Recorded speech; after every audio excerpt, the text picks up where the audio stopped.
kababayan, Assalamualaikum warahmatullahi wabarakatuh. Madayaw mayong adlaw kaninyong tanan. Magandang araw sa inyo lahat.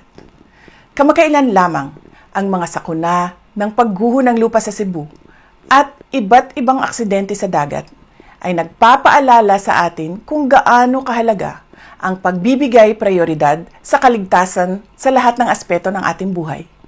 Sa lugar ng trabaho, sa ating araw-araw na paglalakbay, at maging sa loob ng ating mga tahanan. Habang may panibagong bagyong dumaraan sa ating bansa at sa mga susunod pa na sakuna, kinakailangan na gawin nating araw-araw na prioridad ang kaligtasan natin at ng ating mga mahal sa buhay. Palaging tiyakin na ang mga ginagamit na pribado at pampublikong sasakyan sa lupa, dagat o himpapawid ay maayos ang kondisyon at ligtas gamitin. Makinig at sumunod sa mga travel advisories at babala ng PAG-ASA, Philippine Coast Guard at Civil Aviation Authority of the Philippines. Ang pagguho ng lupa, pagkakakuryente, pagkalunod, pagkasira ng bahay at pagbagsak ng mga debris ay karaniwang epekto ng malalakas na ulan at hangin.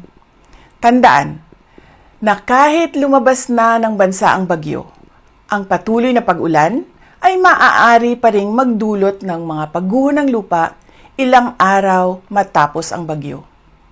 Itinayo namin ang Disaster Operations Center sa tanggapan ng Pangalawang Pangulo upang makipagtulungan sa mga lokal na pamahalaan sa pagbigay ng tulong sa ating mga kababayan.